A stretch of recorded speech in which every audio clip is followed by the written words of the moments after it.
Good morning. It's Tuesday, September 30th, 2014. I'm Steve Miller, and this is the Asia Brief.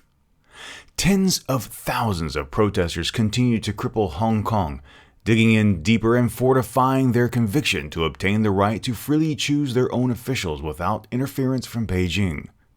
Hong Kong officials pulled back deployed riot police on Monday, handling those assembled, a victory of sorts and boosting morale. It also allowed the Occupy Central movement the chance to seize three major thoroughfares. Rather than adhere to government calls to go home, protesters dug in for more. Quote, "I'm staying until the end, until we get what we want, which is true democracy," said 18-year-old high school student Michael Wan.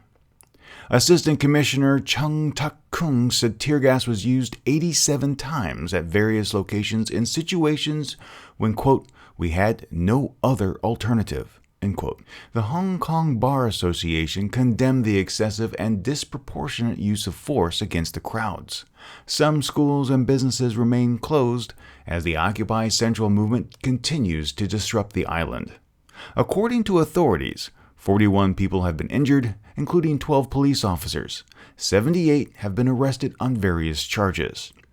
One of the reasons the protests have gathered so much momentum is due to the students' savvy use of social media and Hong Kong's connected infrastructure. Twitter hashtags, Facebook groups, and messaging programs have connected pro-democracy advocates, allowing for an inflow of support and ways to coordinate instantaneously. A protest on this scale is unprecedented in Hong Kong, and neither side can afford to back down. Older residents remember Tiananmen Square and have already drawn parallels, wondering if this protest will also end in bloodshed. The question does remain, where will the protests go from here, and how will the government respond?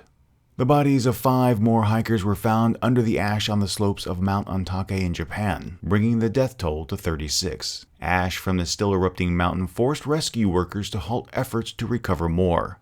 Katsunori Morimoto, an official in the village of Otaki, said, "More than 200 soldiers and firefighters, including units with gas detection equipment, were part of the search mission near the peak, but they had to pull back because of toxic gas." The Philippines and the United States have launched an annual military exercise in the South China Sea. The Philippine Bilateral Exercises, or PhiBlex, is comprised of about 5,000 troops from both nations. The exercise is scheduled to last 11 days and test readiness in the area. Drills will include boat raids, beach landings, live fire exercises, and armored maneuvers near the Spratly Islands and the Scarborough Shoal, all sites with intense standoffs with China. Thank you very much for joining me today. Follow the Asia News Weekly Twitter and Facebook feeds for more news. The Asia Brief is licensed under a Creative Commons Attribution Non-Commercial No Derivatives 4.0 International License.